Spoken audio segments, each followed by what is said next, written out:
Primero que nada, quiero agradecer al equipo de Farmayala por su gentil invitación. Hace unos meses atrás, cuando nadie preveía lo que iba a pasar, yo estuve en Ecuador 2 veces, una con la gente de la costa y pues después estuve con la gente de Quito y alrededores de Quito. Creo que algunos seguramente que estuvieron conmigo en aquellas reuniones están presentes ahora, lo cual me da mucho gusto. La única diferencia es que pues me han salido más canas y hemos subido de peso como creo que todo el mundo, pero aquí estamos con ustedes y listos para compartir esta presentación. Quiero hacer dos menciones antes de comenzar. Número uno, cuando a mí me dijeron, doctor, vamos a hablar sobre manifestaciones clínicas del síndrome post-COVID, a mí me pareció un tema fantástico porque todo el mundo habla sobre la fase aguda de la enfermedad, ¿verdad? ¿Qué hacemos? Y la discusión se centra en relación a cuáles son los síntomas, cómo evitar los contagios, que me parece muy bien, y muchos temas que se han enfocado a que si funciona la azathioprina, que si funciona la ivermectina, y si funcionan los esteroides, etcétera, etcétera. Sin embargo, poco hablamos de las secuelas de la enfermedad.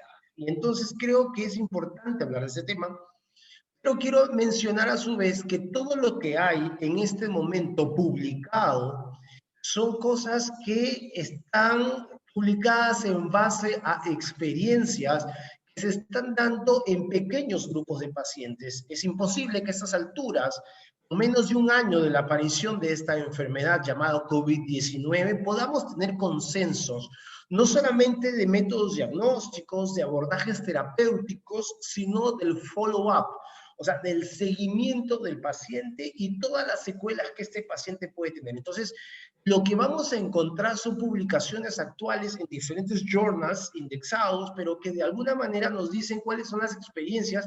Es lo que yo hoy he querido recoger para ustedes. Vamos a discutir no solamente lo que hay clínicamente en términos de manifestaciones post-COVID, sino que vamos a tratar de analizar cuáles podrían ser las causas que expliquen desde el punto de vista fisiopatológico la aparición de estas complicaciones a largo plazo. Y quiero que me acompañen en esta revisión y vamos a empezar con lo que todo el mundo tendría que empezar en este tipo de reuniones, y es hablando propiamente algunas características generales del virus. Yo voy a poner, si me permiten, un pointer, que aquí creo que me va a salir, ya se ve, para poder mostrarles un poquito mejor lo que yo les he podido traer. Y entonces, esta es una lámina que nos ayuda a ver que efectivamente el coronavirus, ¿verdad?, causante del síndrome respiratorio agudo severo, es el causante de esto que hoy a todos nos mantiene todavía encerrados y con una serie de limitaciones.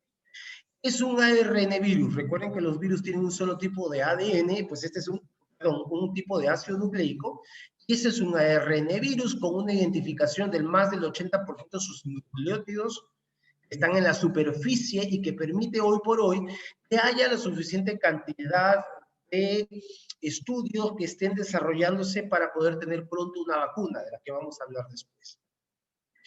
Es un virus que pesa más o menos 100 a 120 nanómetros. Esto es importante porque eso explica muchas cosas del por qué el virus realmente está poco tiempo en el medio ambiente. Si fuera un virus probablemente menos pesado, sea un virus más ligero, de pronto hasta no podríamos abrir ni siquiera las ventanas de la casa. Entonces es un virus pesado que está poco tiempo en el medio ambiente, ¿verdad?, circulando, y es el peso que tiene este virus, con una gran capacidad de mutación. Para nadie es un secreto que esta es una zoonosis emergente. Esto nació, pues como ustedes ya saben, históricamente en la China, y este tema de las costumbres alimenticias por allá, que causó toda esta enfermedad, y que hoy por hoy se sabe sin ninguna duda que el contagio es a través de las microgotas respiratorias, inclusive no solamente de los enfermos sintomáticos, sino también de los asintomáticos, que es donde está la parte más peligrosa de este tema, que es propiamente el contagio, porque tenemos gente que deambula por las calles sin saber exactamente qué calidad de personas son, sintomáticos o asintomáticos. Se habla de un receptor llamado el SA2, ¿verdad?, que es un receptor que está en varias membranas celulares. Es una proteína que actúa como receptor de membrana, está en diferentes células, pero que en órganos donde se ha podido identificar este receptor, el pulmón, evidentemente, el riñón, y ahora vamos a ver en un estudio, en una referencia, cómo pacientes que tienen falla renal pueden llegar a ser en el más del 40% una proteinuria secuelar cuando han tenido enfermedad por coronavirus. El corazón creo que es un tema del que vamos a hablar un poquito más porque vamos a ver que muchos pacientes con coronavirus, con COVID-19, hacen de manera secuelar una miocardiopatía que podría después desencadenar en una insuficiencia cardíaca, en una serie de problemas arrítmicos, etcétera. El tracto gastrointestinal, de que todavía no se habla mucho, yo no les voy a hablar hoy de tracto gastrointestinal, no solamente porque no se ha visto mayor relevancia crítica desde el punto de vista clínico en la evolución de estos pacientes, pero hay receptores K2 en el aparato gastrointestinal. Y algo que es importante y de lo que vamos a hablar hoy también es de los receptores en los vasos sanguíneos. Y es la razón por la cual nosotros vamos a encontrar endotelitis, capilaritis, es decir, inflamación de los capilares en órganos donde hay una circulación arterial muy pequeña. Estamos hablando, por ejemplo, en la retina. Les pregunto a ustedes que me están escuchando, ¿cuántos han escuchado de daño renal daño retinal post-COVID? Muy pocos. Y sin embargo vamos a encontrar cómo hay daño retinal, daño macular, que puede ser severo en algunos pacientes que han tenido COVID-19, y esto evidentemente es por los receptores que están a nivel de los vasos sanguíneos. Y vamos a seguir hablando un poco de esto. Y clínicamente, pues, se encuentra la clasificación de pacientes asintomáticos, aquellos que tienen enfermedad leve a moderada, y aquellos que tienen la presentación severa o crítica que terminan en cuidados intensivos. Hay dos etapas que podemos reconocer en la enfermedad. Una primera etapa, llamada etapa protectora, ¿verdad? Donde el virus está allí, donde el virus está replicándose en el interior de nuestras células sanguíneas. Se desarrolla más o menos esta etapa unos 7 a 10 días o a partir del contagio viral. Y si nosotros hiciéramos una evaluación de las células sanguíneas en esta primera fase, vamos a encontrar hay una acción de los natural killers, que es evidente, vamos a encontrar una proliferación importante de natural killers, activación de algunos linfocitos T a nivel folicular, ¿verdad? Que son los foliculares que colaboran con estos linfocitos B o células plasmáticas, activación de la cascada de los CD8, que son importantes en la eliminación de los virus en general, activación de la cascada de los CD4, los linfocitos B, que son los especialistas en la formación de anticuerpos neutralizantes. Ustedes saben, de hecho, que una de las pruebas diagnósticas está basada en la detección de los anticuerpos llamados inmunoglobulina M, que son los anticuerpos de la fase aguda, son los que nos hacen el diagnóstico del paciente cuando está en la fase aguda de la enfermedad, y la inmunoglobulina G, que es la que nos detecta la cronicidad o las secuelas de la enfermedad. Hay generación de linfocitos B de memoria, que es lo que hace que aparentemente, digo aparentemente porque todavía es un tema en discusión, si la enfermedad te da una sola vez, o podría ser una enfermedad que podría generar algún tipo de reinfección en algunos pacientes, ¿verdad? Y que podría generar, hay algunos reportes de pacientes que se han reinfectado. En realidad todavía eso se discute porque no se sabe si es una reinfección, una enfermedad no muy bien curada. Hay un 30% de convalecientes curados que pueden tener estas concentraciones de inmunoglobulina G como neutralizantes.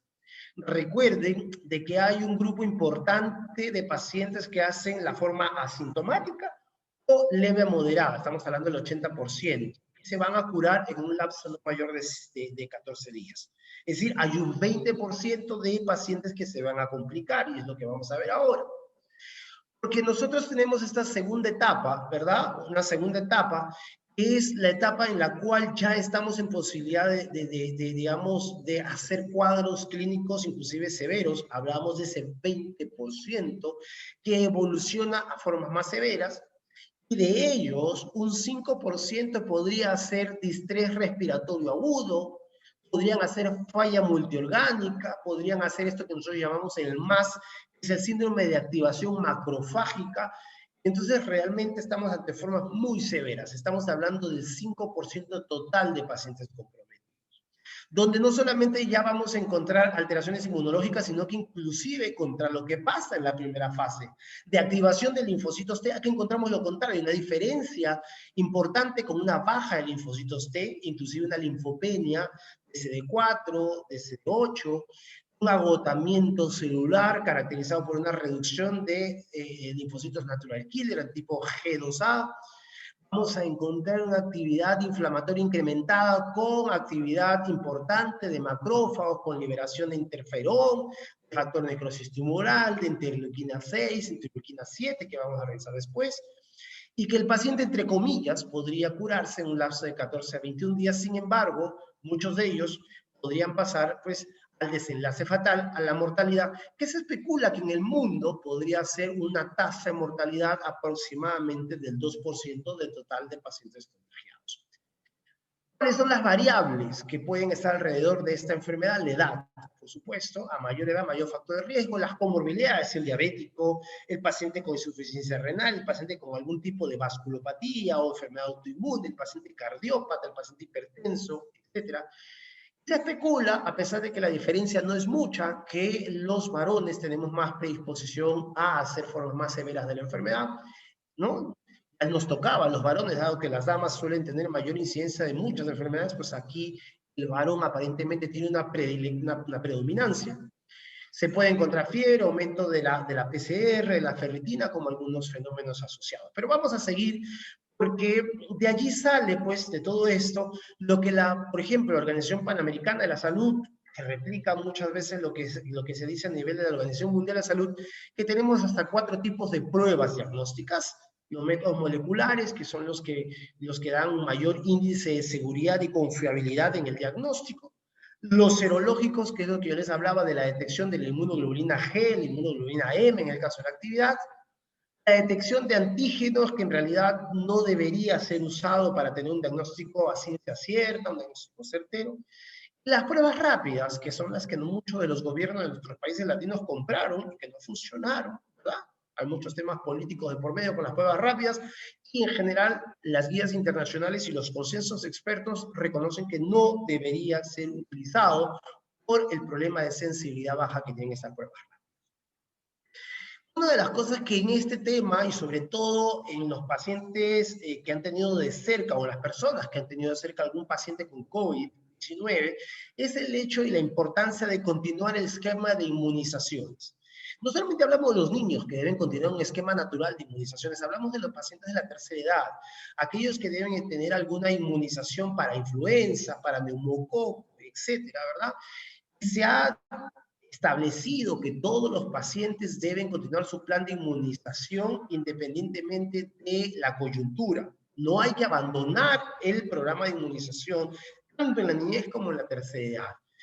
Aquí hago un paréntesis porque cuando hablamos de inmunizaciones probablemente alguno me quiera preguntar, ¿verdad? Y dicho sea de paso, ahí tienen ustedes el chat para ir formulando alguna pregunta para discutirla después.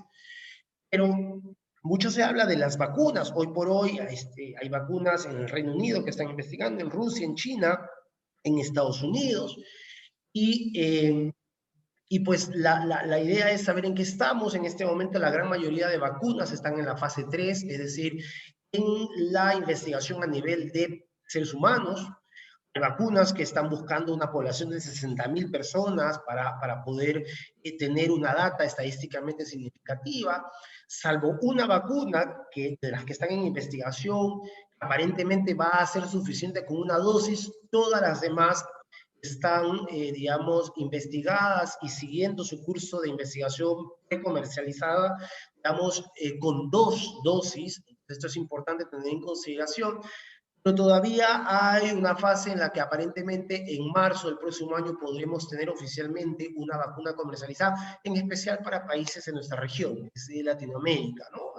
Evidentemente va a haber una predilección por atender a poblaciones vulnerables en el mundo, pero para Latinoamérica probablemente en marzo ya tengamos vacuna de más de una de las casas farmacéuticas que están en investigación.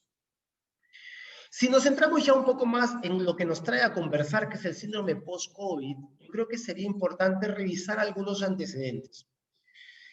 Y uno de los países que más ha investigado en post-COVID es Gran Bretaña, ¿no? En Inglaterra, de hecho, hay un estudio que todavía está en curso, que es el estudio Discover, que mostró que hasta un 75% de pacientes internados por COVID pueden tener síntomas que van desde el insomnio hasta la fatiga física, pasando por temas musculares. Estamos hablando que esta sintomatología podría acompañar al paciente inclusive entre 8 a 12 semanas después del alta. Estamos hablando de un post-COVID de hasta 12 semanas que puede persistir con insomnio, dolor muscular, fatiga, entre otras cosas. Es verdad que los síntomas pueden, sobre todo los respiratorios, desaparecer sin dejar mayor secuela, pero sin embargo esos temas musculares o de fatiga y de insomnio y alteraciones neurológicas podrían continuar por un periodo inclusive, porque ahora se está haciendo seguimiento en el Discover, por encima de las 12 semanas. En el particular caso de los niños preocupa que hay todavía un fenómeno inflamatorio multisistémico que compromete muchos órganos posterior al COVID-19 y que todavía, dado que ese estudio sigue siendo prospectivo, sigue en evaluación, todavía hay seguimiento de estos pacientes pediátricos con una cascada inflamatoria multisistémica que es preocupante y que se está haciendo el seguimiento respectivo. ¿Qué más tenemos? Inclusive hay muchos estudios, ahí les he puesto las referencias por si alguien está interesado en revisarlas. Hay algunas investigaciones que se han hecho post-mortem en los cuales se ha determinado, ¿verdad? Sobre todo en aquellos pacientes que han hecho síndrome de distrés respiratorio, el virus puede ser capaz de atravesar la barrera hematoencefálica a nivel hipotalámico, siguiendo la vía neurológica de los nervios olfativos. ¿Sí? O sea, aparentemente la misma vía olfativa que pueden tener algunos pacientes que hacen el síndrome de fatiga crónica. O sea, aparentemente el virus implica o produce una alteración del drenaje linfático de la microglia a nivel cerebral, ¿verdad? Produce una serie de alteraciones que pueden comprometer, repito, las fibras olfativas de los pacientes, y esto explica el por qué muchos pacientes post-COVID, ustedes deben haber visto, ¿verdad?, hacen cuadro de anosmia o hiposmia después de la enfermedad. Y es cierto que estos pacientes, sobre todo en aquellos que no han tenido cuadros complicados, pueden revertir los fenómenos de hiposmia o anosmia con el tiempo, pero es importante reconocer que si usted está evaluando un paciente de post-COVID, reconozca que la hiposmia o la anosmia es algo que se puede dar con mucha frecuencia en estos pacientes. De hecho, a nivel cerebral, a nivel neurológico, se ha encontrado una cascada proinflamatoria importante donde el protagonista o los protagonistas son el interferón gamma y la interleuquina 7. Ahora vamos a ver en un grafiquito en el slide posterior qué cosa hace el interferón gamma, qué hace la interleuquina 7 y por qué producen una serie de fenómenos inflamatorios a nivel neurológico. De hecho, se ha encontrado que toda esta cascada inflamatoria que compromete la barrera hematoencefálica a través del hipotálamo es responsable de que muchos pacientes en la fase aguda hagan fiebre alta y después de la fase aguda, en el post-COVID, los pacientes hagan disregulación o desregulación del ciclo sueño-vigilia, es lo que les hablaba del insomnio, disfunción cognitiva y características propias del síndrome de fatiga crónica. Entonces, esta hipótesis de alteración neurológica por una cascada inflamatoria donde el interferón gamma y la interleuquina 7 están de por medio es la responsable de todos estos fenómenos aparentemente de fatiga crónica, de alteraciones en el ciclo vigilia-sueño, en los problemas cognitivos, etc. Entonces aparece pues esto que uno llama, y ustedes lo pueden ver acá, el síndrome post-COVID. Cuando uno habla de síndrome post-COVID, colegas, lo que estás hablando en líneas generales es de ese fenómeno de fatiga crónica a largo plazo.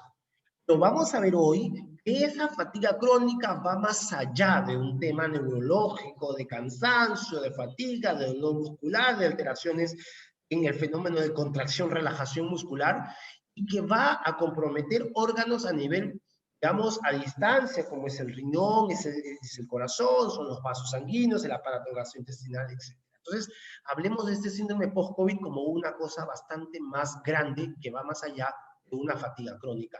Y esta es la cascada de la cual yo les hacía mención. Miren ustedes la importancia de la interleuquina 7 para la diferenciación de las células pluripotenciales en la línea linfoide, la que ustedes pueden ver hacia el lado izquierdo, donde hay luego una diferenciación y una producción importante de interleuquina 3 y de interleuquina 4. La importancia de la interleuquina 4 es que va a producir una maduración de linfocitos B y una diferenciación de ellos a formar células plasmáticas, que son las que finalmente producen una serie de anticuerpos, que son la inmunoglobulina M, la inmunoglobulina G, que son las que dosamos en las pruebas respectivas de diagnóstico y de seguimiento de los pacientes. Sin embargo, la interleuquina 3 también forma un rol, digamos, tiene un rol importantísimo porque genera la maduración de los linfocitos T, como ven ustedes acá, en TSD4, en TSD8 y en la producción de linfocitos T natural killer. Entonces, miren ustedes de dónde nace esta cascada de la interleuquina 7, que a nivel del sistema nervioso es importantísimo porque produce la fatiga crónica famosa dentro del síndrome post-COVID. Y si ustedes ven, empezamos a mirar en esta segunda parte, ¿verdad? ¿Cuáles son las características post-COVID que se han podido identificar en los diferentes aparatos, sistemas, que hace que este síndrome vaya más allá de una fatiga crónica física muscular? Y esta referencia, como ustedes pueden ver, acaba de ser publicada en el Journal de Clínica o de Práctica Clínica, y que ha sido publicado hace menos de un mes. Vamos a ver qué nos dice. ¿Cuáles pueden ser los compromisos post-COVID, verdad? Post-COVID a nivel cardíaco. Se han hecho muchas pruebas de imágenes en los pacientes después de la recuperación del COVID. Prácticamente la gran mayoría de pruebas han mostrado algún nivel de daño en el músculo cardíaco, o sea, una miocardiopatía post-COVID. Inclusive, y eso es importante que ustedes reconozcan, en aquellos pacientes que tienen síntomas leves de COVID-19. Por eso, si hoy vamos a empezar a sacar conclusiones y tareas para nuestra práctica diaria es, si vamos a ver un paciente y queremos reconocer qué secuelas cardíacas podría tener después del COVID, tengamos en consideración que si es un paciente mayor de 50 años, que si es un paciente cardiópata como antecedente, si es un paciente que además cuando tuvo COVID tuvo formas moderadas a severas de la enfermedad, tiene la necesidad de ser evaluado con electrocardiograma y ecocardiografía, ¿sí? En el post-COVID. Sin embargo, si es un paciente que no tuvo formas severas, sino formas leves, si es un paciente joven, si es un paciente que fue asintomático, o si fue un paciente que no tuvo una comorbilidad de consideración, no está exento de hacer una secuela miocardiopática. Y entonces, en esos pacientes de pronto no es necesario llevar un Doppler o a una ecocardiografía, pero probablemente un electrocardiograma de seguimiento, una radiografía de tórax, una evaluación clínica semiológica importante, ¿verdad? Como parte de la evaluación post-COVID y de la evolución clínica que tenemos que hacer en estos pacientes. ¿Por qué hablaba de los pacientes severos? Porque miren lo que he puesto yo abajo, que es parte de la referencia bibliográfica, el 35% de los pacientes con COVID que pasaron por la UCI desarrollan miocardiopatía. Un tercio de los pacientes que terminaron en UCI van a hacer algún grado de miocardiopatía. Entonces tengamos esto en consideración porque el daño cardíaco es bastante frecuente en estos pacientes post-COVID. No hay más referencias, porque inclusive esta fue publicada también este año, obviamente, donde se hace una revisión de múltiples referencias bibliográficas en términos de COVID y enfermedad cardiovascular e incluso renal, y se hace la pregunta, ¿no? ¿Dónde estamos? ¿Hacia dónde vamos? Nos dice, entre otras cosas, y este es otro de los consejos cuando ustedes tengan pacientes con antecedentes de cardiopatía o pacientes de alto riesgo que han hecho COVID, pidan en su consulta de seguimiento un biomarcador que es tan de rutina, pero que nos ayuda muchísimo a ver la evolución del paciente y el potencial que tiene de hacer daño cardiovascular e incluso post-COVID algún daño fatal. Estoy hablando de la troponina T. Una troponina T que esté fuera de rango, inclusive en el post-COVID, porque esto está publicado, podría ser tan relevante que inclusive nos puede dar un pronóstico negativo en el paciente, incluso llegar a ser un predictor de mayor riesgo por encima de la edad propiamente del paciente, o que si el paciente ha sido diabético, o si tiene una enfermedad cardiovascular previa o una enfermedad pulmonar previa. Entonces, no perdamos la oportunidad. Si es un paciente que tiene factores de riesgo y usted lo está evaluando como parte del seguimiento y le preocupa algún nivel de daño cardiovascular, muy al margen de ver si le va a pedir un electrocardiograma, una radiografía tórax, o se va a ir a un Doppler, una ecocardiografía, pida una troponina como parte del seguimiento. Usted no está exagerando. Pida una troponina. Es verdad que también se han descrito a nivel cardiovascular algunas complicaciones trombóticas, tanto arteriales como venosas. De hecho, esa es la causa de muchos desenlaces fatales en pacientes con COVID. Es el tema del tromboembolismo y la coagulación intravascular, etcétera, diseminada. Hay pacientes que hacen miocarditis, que pueden hacer inclusive, pacientes inclusive con una miocarditis por cuadros no muy severos, pero pueden desencadenar una insuficiencia cardíaca y todo tipo de arritmias. Por eso la importancia del electro. Hay persistencia de la actividad inflamatoria sistémica y procoagulante incluso después de la resolución del cuadro respiratorio. Otra de las cosas que hay que tener en consideración es verdad que no vamos a hacer de rutina la medición de factores inflamatorios, pero hay que tener en consideración que todavía puede persistir una cascada inflamatoria sistémica y procoagulante. Por eso es que tampoco es exagerado decir, a pesar de que no hay consensos todavía, de que el paciente post-COVID podría continuar con algún tratamiento anticoagulante de seguimiento en dosis bajas. Sin embargo, también hay algunas cosas que se han discutido. Una de las cosas que se han discutido es cuán beneficioso o perjudicial podría ser en un paciente hipertenso que esté usando un bloqueador del sistema renina-angiotensina-aldosterona, un ARTAN, losartán, un irbesartán. Mire, vamos a encontrar referencias a favor de utilizar este tipo de medicamentos si es que el paciente es hipertenso y tuvo COVID, porque dice la explicación de que al actuar sobre el receptor de renina-angiotensina y de aldosterona, que es otro mecanismo hipertensivo, digamos, el de la aldosterona por la retención de agua y sodio, se dice que al bloquear este receptor, el paciente hace una vasodilatación que podría ser importante, sobre todo si hay riesgo de coagulación intravascular. Hay otros que dicen, no puede usted usar si el paciente ha sido COVID-19 en el seguimiento, si es un paciente hipertenso, no use un bloqueador sistema renina-angiotensina-aldosterona, use otro. ¿Por qué? Porque la vasodilatación podría empeorar si es que el paciente hace una miocardiopatía que desencadena una insuficiencia cardíaca. Usted va a encontrar los dos postulados. Sin embargo, yo le diría que si el paciente usted le hace un seguimiento y un control y le dice al paciente hipertenso post-COVID, haga una evaluación de sus niveles de presión arterial, y si usted encuentra algún signo de alarma, comuníquese conmigo, etcétera, etcétera.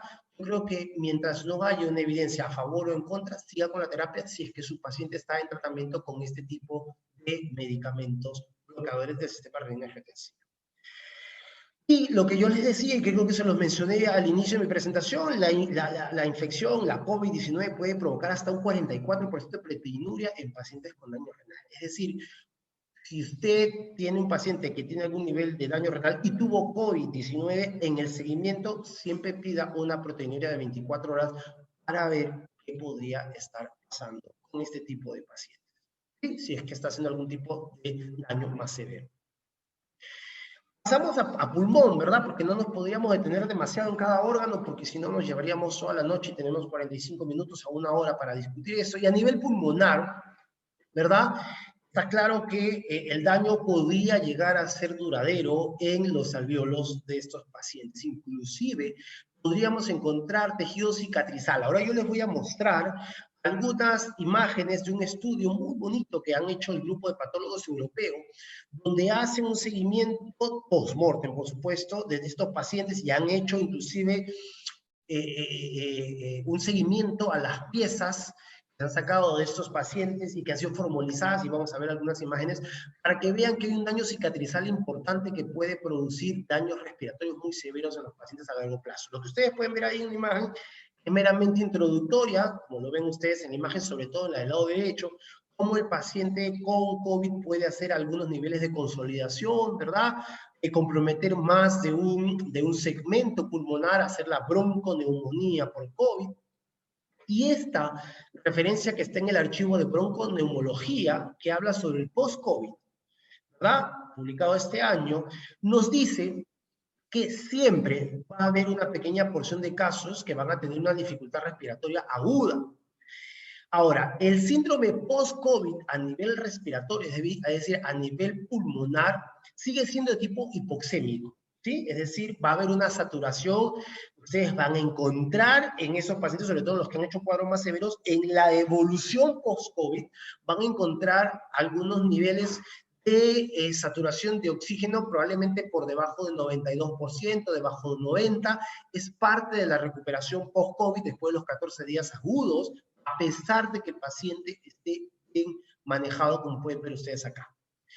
Inclusive, como les dije, las revisiones en estos pacientes, tanto de las pruebas de imágenes como pruebas que se han hecho endoscópicas, muestran cambios fibróticos, con algunos cuadros de bronquiectasias por tracción, engrosamiento del septum, y ahora vamos a ver algunas imágenes al respecto, que son características inclusive de algunos procesos pulmonares fibróticos. Estoy hablando fundamentalmente de los cuadros de compromiso intersticial, de la fibrosis pulmonar idiopática, que causan una serie de fenómenos de engrosamiento septal, compromiso intersticial.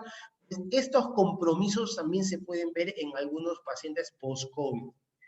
Inclusive se va a encontrar en algunos pacientes que se han hecho mayores investigaciones alteraciones en la producción de metaloproteinasas de matriz.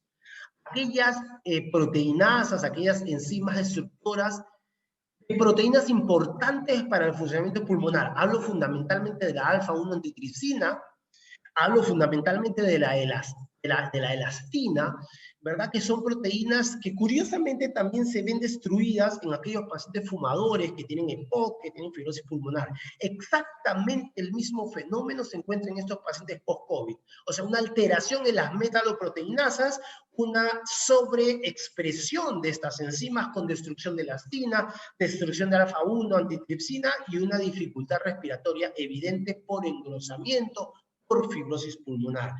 Hay además una fibroproliferación, hay una disfunción vascular y una liberación importante de otras citoquinas. Nuevamente hablamos de cascada inflamatoria, hablamos de interleuquina 6, de factor de necrosis tumoral de tipo alfa que están implicados en este fenómeno inflamatorio pulmonar. Y de hecho les quise traer solamente como un recordaris, porque esto aplica tanto para las enfermedades respiratorias crónicas, entiéndase EPOC, entiéndase fibrosis y ese tipo de enfermedades, donde hay una cascada importante, ¿no? Donde hay una liberación de macrófagos, miren ustedes, de macrófagos, hay una liberación importante de células dendríticas, que son las responsables de que haya esa sobreexpresión de las metaloproteinasas de matriz, que son las que van a ser responsables de la destrucción de elastina, de alfa-1 antitripsina, y que a nivel parenquimal tengamos cuadros de enfisema y de inflamación, y que por otro lado además tengamos una sobreexpresión de células fibroblásticas, de hipersecreción mucosa, de una contracción de músculo liso y o nuevamente de cascada inflamatoria, es decir, un círculo vicioso que lleva al paciente a que tenga problemas obstructivos respiratorios importantísimos. Entonces, esta cascada que todos vemos en los problemas respiratorios crónicos, como puede ocurrir en el fumador o en otro tipo de pacientes con alguna neumoconiosis, por ejemplo, también se puede ver de manera muy similar en un paciente post-COVID.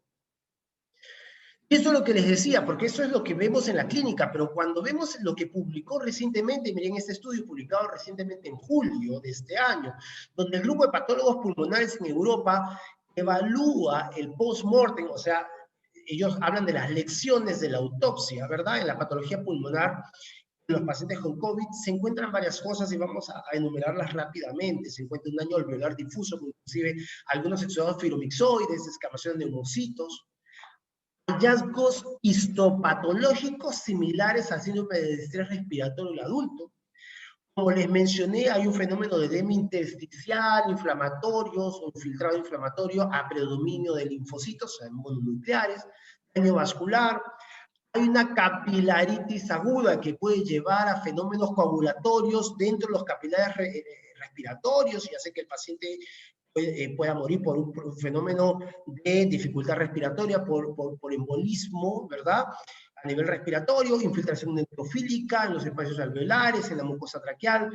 Hay lesión capilar septal, en el septum, donde hay una importante cascada del complemento CD4 o C4D, perdón, y C5B, entre otros fenómenos. Inclusive este mismo grupo de patólogos dice que los pacientes más severos son aquellos que tienen la combinación de una disfunción alveolar difusa, el DAT, y trombosis pulmonar. Estos pacientes son los que suelen tener mayores compromisos y eso justifica que si usted tiene un paciente que ha tenido un COVID severo, COVID-19 severo, pues de pronto continúe con un tratamiento anticoagulante por un periodo un poquito más prolongado. Signos de vasculitis, evidencia de consolidación, inclusive hay un caso que migró y que avanzó hasta un carcinoma de células gigantes a nivel pulmonar, endotelitis y algunos agregados de partículas con densas superficies circulares. Hay una serie de fenómenos y aquí es lo que yo les decía. Esta imagen que pueden ver ustedes aquí, para que vean ustedes un fenómeno de inflamación parenquimal, pleural, de tipo hemorrágico, cuando se hace inclusive el seguimiento de estas piezas formalizadas, se puede ver lo que ustedes ven aquí de zona más oscura, que son focos de consolidación pulmonar, ¿verdad? En estos pacientes, con daño de los bronquiolos severos, con engrosamiento, liberación de fibroblastos, etcétera, etcétera. Y eso es parte de la colaboración que han tenido los patólogos, el grupo de patólogos pulmonares en Europa, que creo que vale la pena tener en consideración para ver hasta dónde puede llegar a comprometer este virus la vía respiratoria. Y a nivel vascular ya hemos hablado es que hay una formación de coágulos importante que pueden, en el caso de coágulos grandes, comprometer algunos fenómenos cardiovasculares, ¿verdad? Algunos coágulos más pequeños podrían comprometer los capilares del músculo del corazón, llevando a infartos agudos. Pero sin embargo, recordemos que los capilares están en todos lados, de manera que hay otros órganos más allá del corazón que se pueden comprometer. Hemos hablado del pulmón, hemos hablado de los miembros inferiores, ¿sí? Hemos dicho que el aparato gastrointestinal y fundamentalmente el hígado puede estar comprometido, los riñones ya lo hemos visto. Pero sin embargo, hay órganos de lo que pocos están hablando todavía y es lo que yo les quiero compartir hoy y es esto, ¿verdad? Es hasta dónde pacientes, sobre todo aquellos con factores de riesgo, podrían hacer fenómenos vasculares o de coagulación vascular retinal peripapilar, inclusive en fases tempranas post-COVID.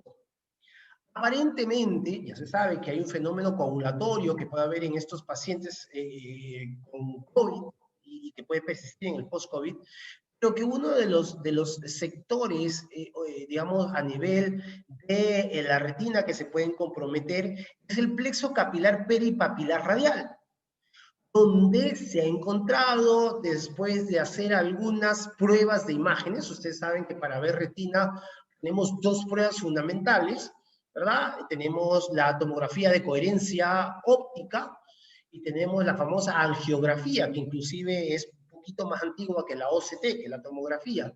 Y que son pruebas que hoy por hoy, por ejemplo, los retinólogos, que son los que ven la cámara posterior, utilizan para ver la degeneración macular relacionada con la edad, los que ven el edema macular por enfermedad diabética, y que se ha encontrado que en estos pacientes, porque este estudio seleccionó 80 pacientes que tuvieron COVID y los controlaron con 30 pacientes sanos, les hicieron las pruebas y se encontró que los pacientes que habían tenido COVID tenían una diferencia importante en la densidad de perfusión de este plexo pericapilar radial.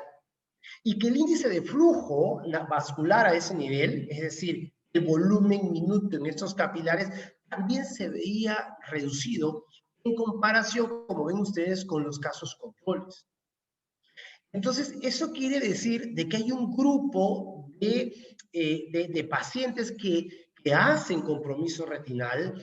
Por eso yo, y es una de las conclusiones que hoy les quiero mostrar, es que el abordaje de un post-COVID no puede ser, digamos, unidisciplinario, tiene que ser multidisciplinario. Tenemos que abordarlo todos, desde el internista de pronto como digamos, como un director de orquesta, pero lo tiene que ver el neumólogo, el cardiólogo, lo tiene que ver el terapista físico, lo tiene que ver el nefrólogo, lo tiene que ver el oftalmo en casos particulares, porque hay compromiso y que inclusive podría ser mayor en aquellos pacientes que tienen algún nivel de compromiso vascular, como es el caso de los hipertensos. Ustedes saben que hay una retinopatía del paciente hipertenso, pues estos pacientes se comprometen aún más. Entonces, es verdad que todavía hacen falta mayores estudios al respecto para ver si realmente hay un deterioro importante retiniano microvascular en estos pacientes post-COVID y que amerita que, digamos, hayan mucho más pruebas de seguimiento y poder hacer un abordaje oportuno. Probablemente aquí más adelante se empiecen a hablar de estos medicamentos que son los anticuerpos monoclonales para aquellos pacientes que hacen degeneración vascular y reducir los factores de crecimiento endotelial vascular, ¿verdad? Que hacen la neovascularización y que pueden hacer que los pacientes tengan pérdida visual por daño macular, etcétera. Todavía hay mucho que investigar al respecto, pero miren el nivel vascular, el daño vascular en un paciente post-COVID que puede llegar a comprometer la retina. ¿Qué pasa a nivel muscular? Prometo ya ir terminando. Hay muchas personas que efectivamente se han recuperado de estos problemas respiratorios COVID, pero pueden quedar con una fatiga extrema, ¿verdad? Y esta fatiga puede empeorar con la actividad física o mental, ¿verdad? Y que inclusive el paciente puede descansar y siente que no mejora. Algo así como los pacientes asténicos que dicen, descanso, salgo de la cama y sigo cansado. Este fenómeno de fatiga crónica que no cesa con el reposo, que simula mucho una astenia somática, puede quedar en el paciente post-COVID. Probablemente estos pacientes puedan desarrollar una enfermedad miopática crítica que los puede afectar al corto o a largo plazo. Esta es una publicación de este año. De hecho, hay una publicación que ahora les he querido traer del Journal de Infectious Diseases, que habla sobre casos de enfermedad crítica miopática en los pacientes con COVID, sobre todo en aquellos pacientes que han estado en unidades de cuidados intensivos. Se hacen evaluaciones como la que vamos a ver ahora y aparentemente, digo aparentemente, porque si bien se pueden comprometer todos los grupos musculares, los que aparentemente suelen estar más comprometidos son los miembros inferiores y dentro de los miembros inferiores los músculos proximales. Es decir, puede haber una patología muscular proximal, sobre todo de miembros inferiores, que puede caracterizarse por cambios microcirculatorios, que puede caracterizarse por alteraciones metabólicas, algunas alteraciones de un acoplamiento, excitación, contracción anormal. Dicho de paso, esto hace pensar si realmente para estos dolores musculares post-COVID y estas fatigas físicas están bien indicados los relajantes musculares. De hecho, la casa farmacéutica que hoy me invita, que es Farmayala, saben ustedes que tiene el tiocolchicosio, tiene el ibuprofeno asociados, que podrían ser útiles en aquellos pacientes que ustedes identifican con estos dolores, con alteraciones en la contracción muscular. Lo importante también que estos pacientes hacen falla energética con disfunción mitocondrial. Recordemos por nuestros estudios de fisiología humana y nuestros estudios de bioquímica, retrocedamos unos poquitos años cuando estábamos llevando bioquímica en la universidad y recordemos que en la mitocondria a nivel general se llevan a cabo dos fenómenos, el ciclo de Krebs, ¿verdad? Y el ciclo de la urea, es decir, el ciclo a través del cual nosotros transformamos el amoníaco en urea. Cuando nosotros tenemos disfunción mitocondrial, estos fenómenos de desintoxicación amoniacal y desintoxicación láctica post ciclo de Krebs se ven alterados.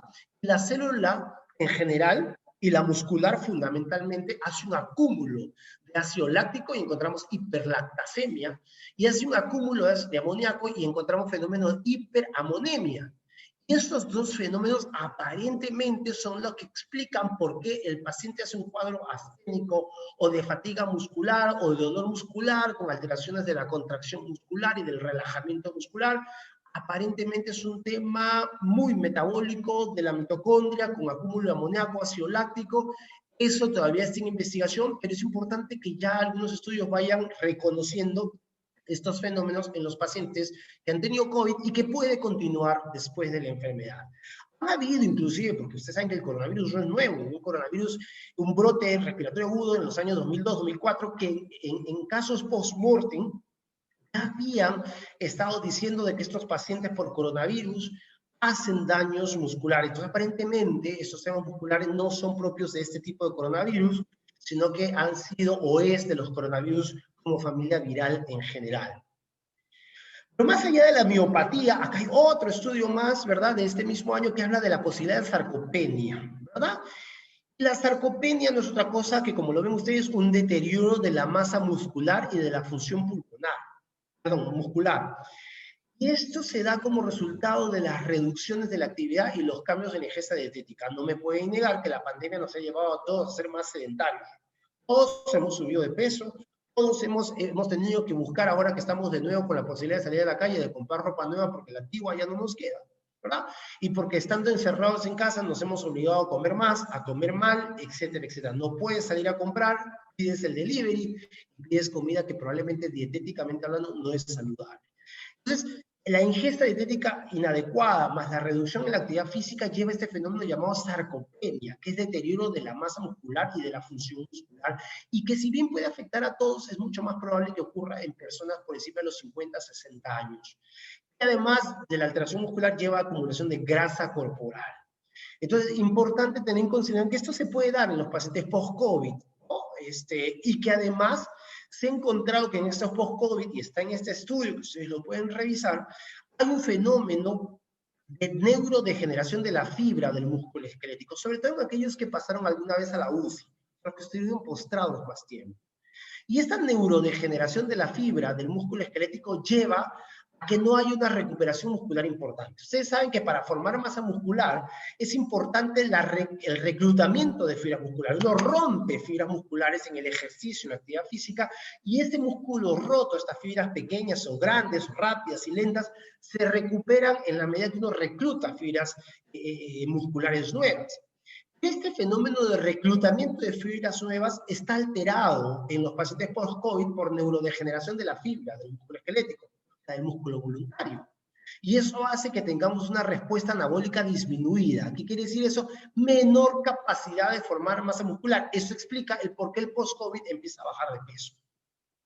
Entonces a veces nos encontramos, ¿no?, que estamos como esos famosos correctores de escritura, ¿verdad? Esos que dejan la tinta blanca, que estamos delgados pero con una barriga grande, ¿verdad? ¿Y cuál es la explicación? La explicación es el fenómeno de respuesta anabólica disminuida, una neurodegeneración de la fibra del músculo esquelético, que además se puede acompañar de resistencia anabólica, resistencia a la insulina, ya hemos hablado de la disfunción mitocondrial, un fenómeno de estrés oxidativo, o sea, una liberación importante de radicales libres a nivel muscular, que excede a nuestra defensa antioxidante mediada por glutatión, superóxido mutasa, catalasa, y nos encontramos con un fenómeno de estrés oxidativo muscular. Podríamos seguir hablando al respecto, pero no me voy a dilatar más, porque aquí vamos a ver que en los pacientes con sarcopenia hay una importante liberación de otros mediadores inflamatorios, factor de necrosis, interferón de tipo alfa, interleuquina 6, 2, la 17,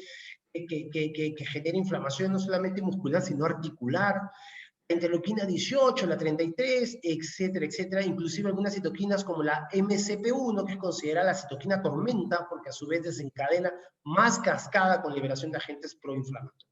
Y podemos ver, como ven ustedes en este estudio, en esta referencia, que en la sarcopenia, ¿verdad?, vemos este fenómeno donde el paciente no se recupera, el paciente sigue perdiendo masa muscular, con mayor predominancia cuando el paciente hace fenómenos agudos o recaídas, ¿verdad?, o recuperaciones incompletas, donde en esos momentos la pérdida de masa muscular es mucho más marcada en el resto del proceso de recuperación. A nivel neurológico, esta es la última revisión que les traigo, porque luego les quiero solamente compartir algunas referencias del primer consenso que se ha publicado, que es el consenso de Stanford, ¿verdad? Siempre los ingleses llevando la delantera. Y una de las cosas que puede pasar a nivel neurológico es el síndrome de Guillain-Barré. Yo aquí les pongo esto solamente, no porque sea frecuente, colegas, sino básicamente porque es importante hacer una diferenciación de cuando un paciente está haciendo dificultad respiratoria porque de repente su evolución post-COVID no está correcta o porque de repente estamos frente a un fenómeno de Guillain-Barré. Ojo, porque a veces sesgamos el diagnóstico pensando que la dificultad respiratoria del paciente es por el daño pulmonar del COVID y no pensamos que ese paciente podría desencadenar algún síndrome de Guillain-Barré. Y por eso lo traigo, porque si ven en el British Medical Journal, como lo pueden ver ustedes allí, se publicó un caso de complicación por Guillain-Barré, ¿verdad? Pero no es nuevo. Pues. Este es el caso de un paciente de 57 años que, como ven ustedes, hizo una bronconeumonía por COVID. Aquí están los problemas de consolidación que se ven en la tomografía, ¿verdad? En la placa de rayos X con compromiso pulmonar izquierdo.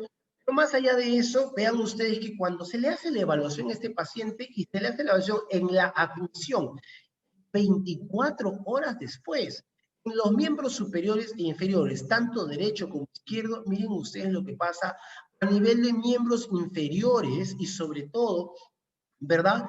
En las zonas proximales, y vamos a ver cómo 24 horas después, en los miembros inferiores hay una disminución de la capacidad de movilización y de función motora en miembros inferiores, solo 24 horas después de la revisión en la admisión. O sea, algo estaba pasando allí. Y eso no es nuevo, porque, pues claro, estos fueron los ingleses, pero los que empezaron con este tema del COVID fueron los chinos. Y los chinos ya habían reportado, ¿verdad?, 8 casos de Guillain-Barré asociados con COVID. De hecho, Italia, perdón, Italia ya había reportado de 5 casos sobre 1.200 pacientes ingresados a sus hospitales.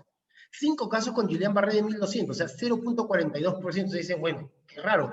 No es raro si consideramos que la incidencia de Guillain-Barré es de 1.6% por cada 100.000 personas. Entonces, si nosotros hablamos de 0,42 de 1.200, estamos hablando de una incidencia que es importante de Guillain-Barré. No olviden la evaluación, así como hemos hablado del cardiólogo, probablemente del vascular, probablemente el neumólogo, la posibilidad de la evaluación de un neurólogo para ver una evaluación de alguna complicación neurológica y entonces, o neuromuscular de repente. Pero miren algo que es importante que arroja este seguimiento que hicieron los ingleses, y es que el intervalo entre la aparición de los síntomas de COVID y los primeros síntomas de Guillain-Barré pueden ser aproximadamente 7 días. 7 días desde los síntomas, ¿saben? El paciente se hace sintomático positivo 7 días hasta que pueda aparecer un Guillain-Barré y los síntomas neurológicos pueden evolucionar tan rápido. Ya vieron ustedes el caso que les presenté en 24 horas. Aquí vemos que puede evolucionar rápidamente en 3 días. Y desgraciadamente corremos el riesgo de sesgar, pues, ¿no? Porque creemos que el problema respiratorio es por el daño pulmonar y no reparamos en que podría ser un Guillain-Barré. Así que si tienen este caso Guillain-Barré, no hay que asustarse más de la cuenta. El tratamiento es el mismo que se sigue con un Guillain-Barré no COVID, inmunoglobulinas como parte del tratamiento, y pues con eso, en teoría, el paciente debería recuperar, pero sin embargo, aquellos pacientes que tienen una función respiratoria afectada, por eso es importante hacerle en la medida de lo posible con el neumólogo una espirometría y medir la capacidad vital forzada, porque si estos pacientes tienen alteraciones en sus niveles espirométricos, probablemente estos pacientes puedan necesitar en algún momento una ventilación mecánica. Entonces, pacientes con Guillain-Barré y alteraciones respiratorias con daño en la capacidad vital forzada en la espirometría, cuidado, ese paciente es mejor que esté en unidad de cuidados intensivos ante cualquier afectación. Obviamente esto va a dejar secuelas a largo plazo. Y finalmente, con eso termino, en mis últimos 2 minutos, solamente para comentarles que pues ya los británicos han preparado este consenso. Disculpen ustedes que dado que esto es súper nuevo, ¿verdad? He traído algunos copy-paste, está en inglés, pero he querido subrayar algunas cositas que pueden ser importantes a tener en consideración. ¿Esto es por qué? Porque como estamos hablando de síndrome post-COVID, hablemos de la rehabilitación post-COVID, ¿verdad? Y por fin hay un consenso. El consenso de Stanford, y el consenso de Stanford nos dice, por ejemplo, esto. Recomendaciones generales en la rehabilitación. Número 1, y está subrayado ahí, el plan de rehabilitación no puede ser grupal, tiene que ser individualizado, dándole prioridad a los síntomas respiratorios, a la rehabilitación física del paciente y devolverle calidad de vida con un nivel de evidencia de 5. Entonces, Uno, el plan de recuperación general tiene que ser, y usted, como médico que está haciendo el seguimiento de estos pacientes, de acuerdo al nivel de daño que tuvieron, a los factores de riesgo que tenga, a las comorbilidades que tenga, usted tiene que individualizar el plan de recuperación. Y primero, valga la redundancia, priorice el problema respiratorio, es decir, la disnea que puede quedar post-COVID, y la función física que le permita al paciente devolverle la posibilidad de por lo menos valerse por sí mismo, una calidad de vida le permita desenvolverse por sí mismo y tratar de recuperarse y reintegrarse a sus actividades habituales en la medida de lo posible. Nivel de evidencia 5. Inclusive, si usted quiere, por ejemplo, dado que muchos pueden tener algunas alteraciones funcionales de tipo respiratorias, ¿verdad? Complicaciones respiratorias, puede empezar, de acuerdo al paciente, con algunos ejercicios de leve intensidad, de menos de 3 MEX, por ejemplo, sobre todo cuidado con aquellos pacientes que en algún momento han recibido oxigenoterapia, cuidado con estos pacientes, es mejor descansar un poco más, ahora les voy a mostrar algunos detalles adicionales. Lo que les decía, dado que muchos pacientes pueden hacer daño cardíaco, haga su seguimiento con el electrocardiograma, si es necesario pide un ecocardiograma, pide un Doppler, pide una troponina, nivel de evidencia 5. Si es un paciente que, digamos, tuvo muchas complicaciones, haga un periodo de descanso importante después de la infección, ¿verdad? Haga rehabilitación cardíaca, ¿verdad? Piense en la posibilidad de que si fue un paciente, nunca se sabe, hemos tenido deportistas altamente calificados que han hecho COVID, si fue un deportista de alto nivel que quiere recuperar su actividad física, ese paciente de alto nivel, la sugerencia es que haga un reposo de por lo menos 3 a 6 meses de completo descanso después del periodo de alta clínica de ese paciente. Entonces ahí tenemos para revisar muchas cosas. Acá hay muchos me dijeron que hoy en la sala íbamos a tener terapistas, fisiatras, etcétera, ¿verdad? ¿Qué pasa con los ejercicios propiamente dicho? Si fue un paciente que requirió terapia con oxígeno, ¿verdad? Apoyo ventilatorio, es mejor que no haga ejercicio ese paciente hasta que no demuestre cambios en imágenes a nivel pulmonar, con una recuperación en imágenes importante, ¿verdad? Inclusive, si es un paciente que tuvo dolor torácico, fatiga general, tos, fiebre, pues es mejor que descanse un periodo de 2 a 3 semanas después del cese de los síntomas todavía para empezar a hacer alguna actividad física. Nivel de evidencia 5. ¿Sí? Entonces, y pues aquellos que fueron asintomáticos, porque esto es lo que vamos a ver con mucha frecuencia también, ¿no? Los COVID, pero asintomáticos. ¿Pueden hacer ejercicio? Sí, pueden hacer ejercicio. Mientras que el paciente, de alguna manera, haga ejercicios que no lo lleven a sentirse mal. Cuidado que un paciente asintomático por hacer ejercicio pueda sentir más fatiga de lo habitual. Y pues, por supuesto, dentro de las restricciones que los gobiernos han puesto en cada país, de hacer ciertas actividades físicas o deportes de contacto, donde hay acercamiento con otras personas, etcétera. Bueno, vamos a terminar ya algunas evaluaciones musculoesqueléticas que tienen que seguir los especialistas en fisiatría, en terapia física, en rehabilitación. Rehabilitación neurológica también va a ser importante para poder ver hasta qué punto el paciente se está recuperando de la fatiga crónica, de los dolores musculares, de los problemas además neurológicos de tipo anosmia o pérdida de la sensación del gusto, etcétera, etcétera. Hay mucho que hacer. Yo no voy a entrar en detalles, pero este consenso está publicado, es el consenso Stanford, lo pueden ver y cada quien, de acuerdo a su especialidad, podría revisar qué es lo que considera que sea prudente y enfocándose sobre todo en los niveles de evidencia 4 o 5, que son los niveles de evidencia más fuertes.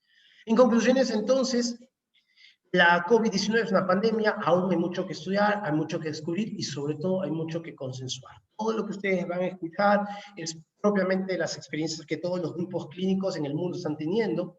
Más allá de la fase aguda respiratoria, que es la que más siempre ha preocupado, hay una necesidad de reconocer el alcance clínico post-COVID.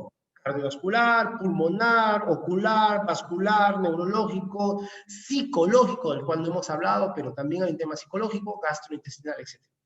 Abordaje multidisciplinario, un COVID, sobre todo los casos más complicados, con algún tema de comorbilidad que no nos pese la mano de hacer la interconsulta. Somos un equipo multidisciplinario, los médicos no actuamos solos. Luego de la evaluación individualizada de cada caso, buscar el control de las complicaciones que hayan post fase aguda. El plan de rehabilitación, insisto, integral, considerado sobre todo para los casos agudos que hayan sido más graves, para los pacientes que han tenido factores de riesgo o comorbilidades y aquellos que sean considerados poblaciones de riesgo. El compromiso post-COVID puede llegar a ser multiorgánico. Es importante que hagamos una detección temprana para que el paciente tenga un buen pronóstico. Se nos pueden escapar cosas.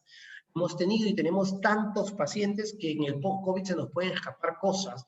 Si usted en su práctica diaria ve post-COVID, por favor, póngale ojo a los órganos que son más críticos y que pueden tener algún nivel de compromiso. Hagamos una buena evaluación física, hagamos una buena semiología, una buena evaluación, una buena historia clínica. Es necesario, esto no cabe duda, estamos en el primer año de la enfermedad, es necesario seguir adelante con las investigaciones. Si ustedes tienen pacientes post-COVID, publiquen, reporten, que es importante. Una de las cosas que yo llamo reflexión es que dentro de esta búsqueda, para poder presentarles a ustedes, si ustedes ven, Italia, China, Gran Bretaña, busca uno algo en Latinoamérica y la publicación es pobre, sin embargo tenemos muchísimos casos de COVID. Hay que tratar de reunirse y buscar acuerdos terapéuticos que nos permitan un abordaje exitoso, no solamente de la fase aguda, sino también de las secuelas que podría dar esta enfermedad y las cuales hemos conversado el día de hoy. Lo que yo les he querido mostrar, yo les agradezco muchísimo en este poquito más de una hora que hemos tenido conversando y pues quedo al tanto de las preguntas que ustedes quieran formular o que ya hayan formulado a través del chat. Así que muchas gracias. Y pues Alex, creo que tú te quedas a cargo de esta parte. Sí, buenas noches. Gracias con todos. A todos los participantes que deseen realizar preguntas en el chat lo pueden hacer en este momento. Recuerden que esta presentación se llevó a cabo gracias al nuevo producto que estamos promoviendo, que es sobresaliente innovación comunidad, Tenso Relax Forte, ahora en sobres, tiocolchicócido más ibuprofeno con excelentes propiedades relajantes, analgésicas y antiinflamatorias. Contenido de 4 gramos en presentación de gránulos para reconstituir con delicioso sabor a manzana verde. Ok, hay 2 doctores que están levantando la mano. Les voy a permitir hablar para ver si hacemos la pregunta en vivo. Ok. Adelante, doctor.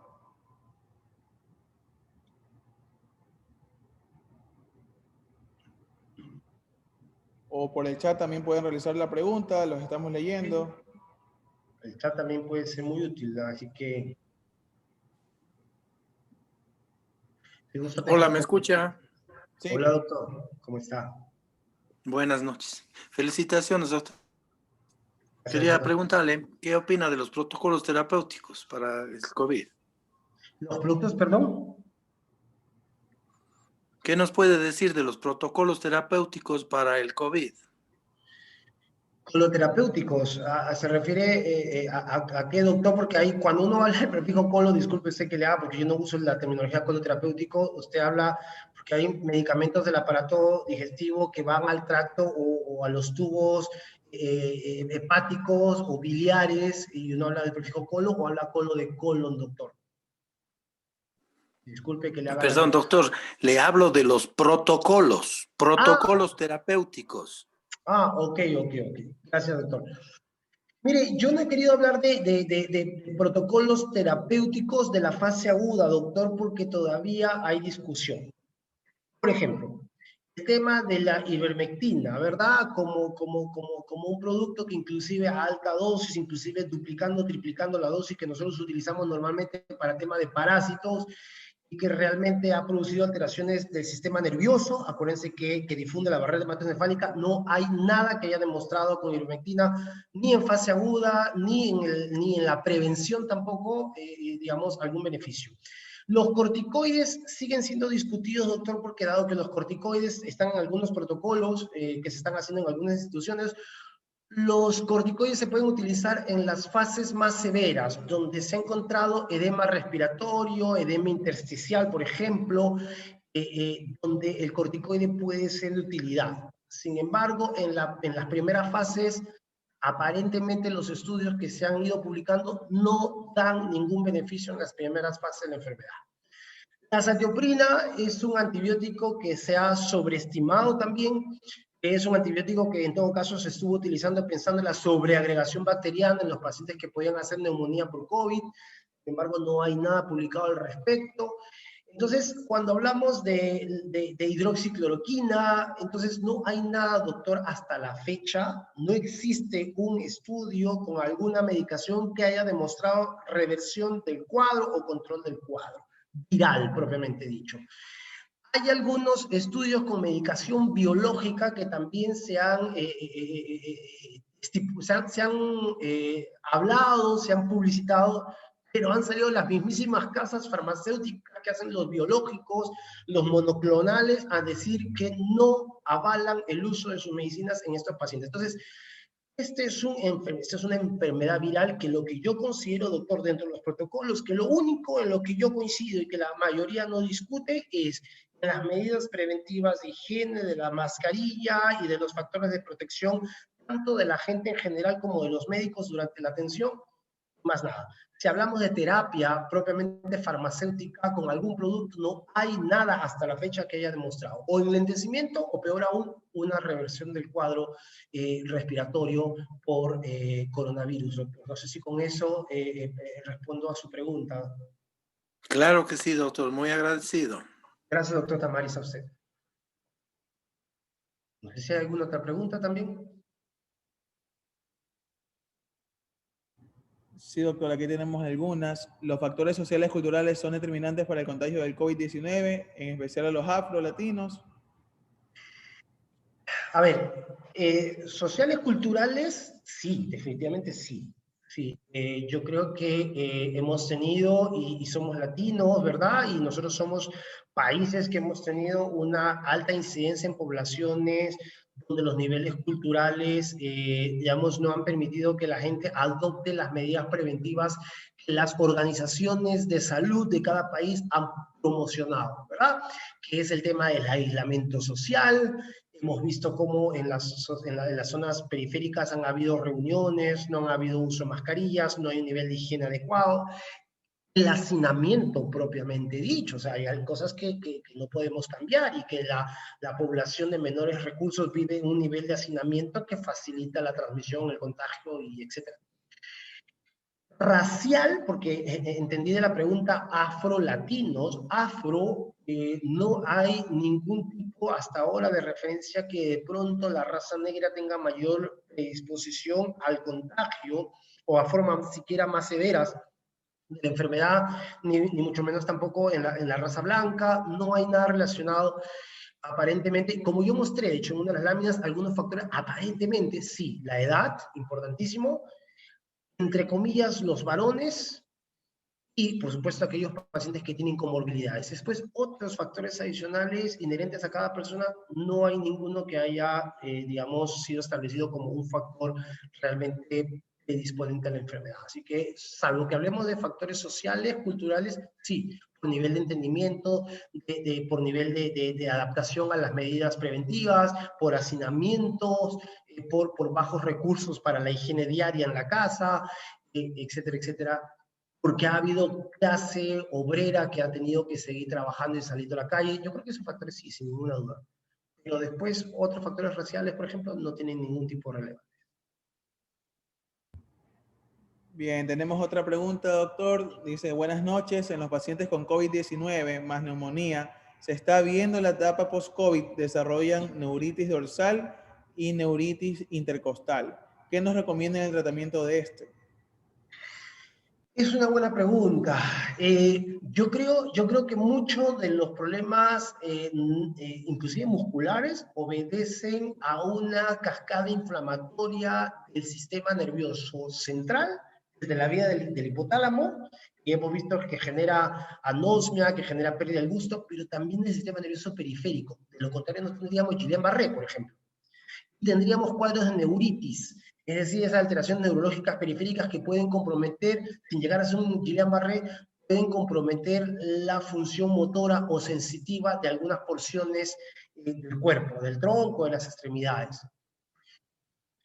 Yo lo que sugiero es, Como toda enfermedad viral, y que en este caso compromete el sistema nervioso, ahí estamos hablando de medidas de sostén, nomás al colega que esté preguntando, medidas de sostén. Cuando hablamos de alteraciones de inflamación del sistema nervioso periférico, valiéndonos de los protocolos de otras enfermedades iguales, digamos, unas neuropatías de este tipo, las neuritis, los esteroides pueden funcionar, ¿sí? Los esteroides, fundamentalmente el deflasacor, la prednisona, pueden funcionar en dosis habituales, deflasacor 30 miligramos diarios, prednisona 20 a 50 miligramos diarios.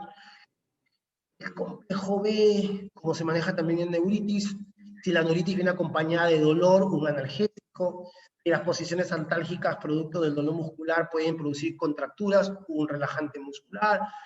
Pero todo está en función a medida de sostén de acuerdo a los síntomas que está provocando esta enfermedad. Recordemos que la gran mayoría de pacientes que hacen estos fenómenos neurológicos periféricos, incluyendo Guillain-Barré, se van a recuperar. Se van a recuperar lentamente, pero se van a recuperar. Entonces, si usted quiere utilizar esteroides, quiere usar vitamina B, quiere utilizar analgésicos relajantes, lo puede usar como parte de la neuritis. El foco va a estar fundamentalmente en esteroides y vitamina B, lo demás es opcional. Pero vamos, estamos manejando un problema de secuela viral y se maneja como cualquier otra neuritis. No hay nada que lo diferencie de otro tipo de neuritis periférica. Gracias, doctor. Otra pregunta que tenemos es, ¿la medicación que se usó en el presidente de los Estados Unidos, Regeneris, es la mejor medicación? ¿Qué piensa usted? No, ahí sí me comprometen con la pregunta. No lo sé. No, yo creo que el presidente debió haber probado primero en Estados Unidos lo que tanto publicitó, ¿no? El dióxido de cloro fue, ¿no es cierto? Eh, pero en realidad no lo sé, no les puedo mencionar porque no hay referencia al respecto, no conozco qué es lo que haya podido pasar con él. El presidente de Estados Unidos, qué le pueden haber dado tras bambalinas, no sabemos tampoco. No puedo opinar al respecto, lo lamento, no hay nada al respecto. Además, no conozco de otra casuística que haya sido manejada con la misma medicación como para decir, hay una población estadísticamente significativa, hay por lo menos algún beneficio a nivel respiratorio, etcétera.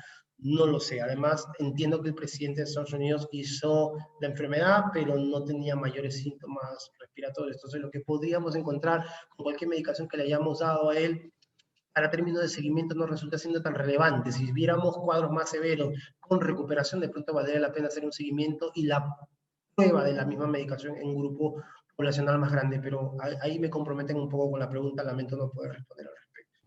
Gracias, doctor. Aquí hay otra pregunta que dice, ¿considera, doctor, que se debe iniciar con terapia respiratoria tipo nebulizaciones desde que aparece la tos en el paciente COVID? A ver, es una excelente pregunta. Nuevamente, estamos en base a lo que algunos grupos de estudio han publicado.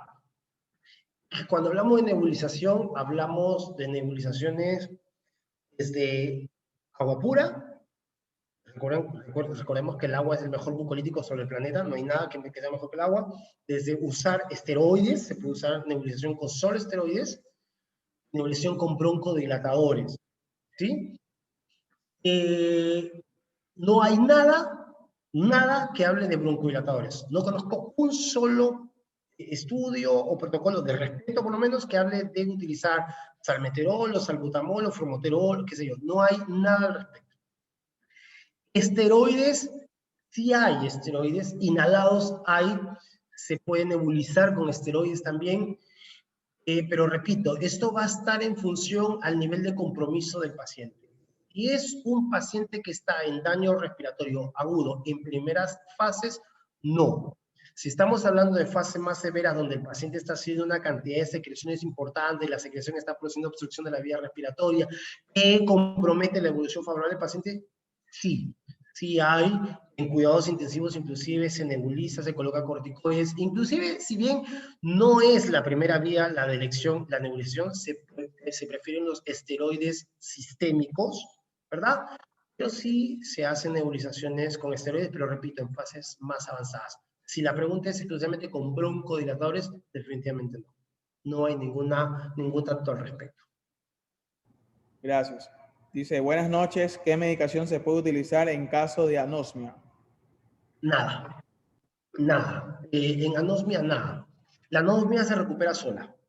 La anosmia, la hiposmia se van a recuperar solas. Hay que tener un poquito de paciencia. Se hace el testeo del paciente a través de la prueba básica de los olores, que es una prueba que a todos nos han enseñado a hacer en la universidad, con olores digamos, pequeños frascos de soluciones, con un olor determinado para ver hasta dónde percibe, con qué distancia, con ojos cerrados, obviamente. La prueba que todos sabemos. Pero tratamiento para anosmia ninguno, doctores, ninguno. La anosmia se recupera sola en la medida que la fibra nerviosa, las fibras olfatorias se recuperan solas. Es como cuando hablamos nuevamente de las neuropatías, la fibra nerviosa, por ejemplo, las neuropatías del trigémino, ¿no es cierto? Las neuropatías del nervio facial que comprometen y hacen las parálisis faciales periféricas.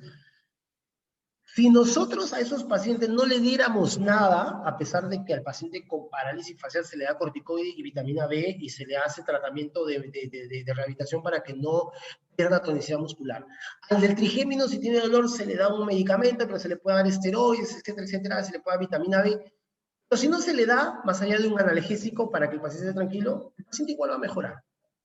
Porque la fibra muscular, la fibra nerviosa, perdón, se recupera sola. Entonces, ¿es una recuperación lenta? Sí. Con la anosmia pasa lo mismo. La afectación es una inflamación de la fibra nerviosa que llega hasta la mucosa respiratoria en la nariz, por eso la anosmia. ¿Se va a recuperar? Sí. Tratamiento, si usted quiere, nuevamente, entramos con el esteroide, pero nuevamente, el esteroide, cuidado con utilizarlo si el paciente está en las primeras fases. Yo no justifico, no encuentro una justificación para darle al paciente post-COVID esteroides. No. Entonces, la anosmia, dejémosla que se recupere sola y punto. ¿Sí? Esa sería mi sugerencia, igual que la hipoxia.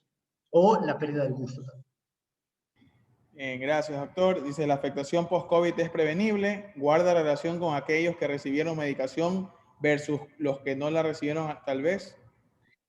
Sin ninguna duda, también hay muy buenas preguntas. Sin ninguna duda, el paciente que no guarda un abordaje terapéutico, no tiene un abordaje terapéutico adecuado, inclusive los asintomáticos, que en teoría no deberían tener abordaje terapéutico más allá del descanso, pero sí está claro de que el paciente que no lleva un control correcto de su enfermedad tiene más posibilidades de hacer síndrome post-COVID. La explicación sencilla. Un paciente asintomático, hablemos el más sencillo de todos, ¿eh? El asintomático, como es asintomático, se para en su casa, hace actividad física y hace una serie de cosas en su casa, o que sale a la calle, que no debería hacerlo, y hace una serie de cosas. Recordemos que cuando nosotros tenemos actividad física, por más sencilla que sea, producimos un fenómeno llamado vasodilatación. La vasodilatación a nivel muscular, que es básica para poder hacer nuestros movimientos, genera ¿qué cosa? Mayor llegada de flujo sanguíneo. Con el flujo sanguíneo llega mayor cantidad de linfocitos. La cascada inflamatoria que pasa allí aumenta. Y si nosotros tenemos una cascada inflamatoria mayor porque el paciente no guarda reposo, entonces obviamente tendremos una mayor cantidad de mediadores proinflamatorios y las posibilidades de inflamación miocárdica, la miocarditis, inflamación de los vasos renales, capilaritis a nivel retinal, capilaritis a nivel nefrón renal, y todas esas inflamaciones y cascadas inflamatorias se van a ver aumentadas simplemente por el simple hecho de que el paciente no hace reposo. Entonces, un paciente en general con síntomas o sin síntomas que no lleva un control de esa enfermedad tiene mayor posibilidad de hacer un síndrome post-COVID de uno o de más órganos. Ok, y cerramos con la última pregunta porque en 5 minutos se cierra la sesión. ¿Qué beneficios tiene la administración de megadosis de vitamina C en pacientes post-COVID? Ninguna. Honestamente, ninguna. Ninguna. Vamos a encontrar que bueno, se ha puesto de moda por diferentes razones, ¿no? Aparentemente, está demostrado. La vitamina C, ojo, la vitamina C participa de la formación de colágeno y una serie de cosas que ahora se han puesto de moda, las altas concentraciones de vitamina C para mejorar el tema muscular, de piel, etc. Recuerden que la vitamina C, el ácido ascórbico, participa, por ejemplo, de la activación de los linfocitos. A y B. Lo que nosotros estamos buscando en muchos de los casos es bajar la respuesta inflamatoria. Y entonces por eso que utilizamos esteroides. El esteroide es un inmunosupresor. Entonces la pregunta es, utilizaríamos vitamina C que podría activar la presencia de linfocitos a nivel sistémico. Si bien es verdad que la vitamina C tiene un poder de activar linfocitos, tampoco es un poder muy grande, o sea, no es que vamos a mejorar este inmunológico de manera significativa, si no tendríamos a los pacientes con VIH, por ejemplo, con altas dosis de vitamina C. No es el caso, entonces yo les diría, si quieren darle vitamina C en alta dosis, es un tema básicamente de decisión propia, no hay nada al respecto de la vitamina C y cuidado que a pesar de que el poder es débil, podrían activar algunos linfocitos B, linfocitos D, generar una cascada de liberación de interleuquinas y empeorar el proceso inflamatorio. ¿Sí? La liberación de fibroblastos, colágeno propiamente dicho, que también tiene un rol importante en la participación y la aparición de la fibrosis pulmonar. Cuidadito con eso. Sería un consejo que yo les daría adicional. No hay nada a través o al respecto de vitamina C. Eso lo dejo en todo caso a decisión de cada uno de ustedes.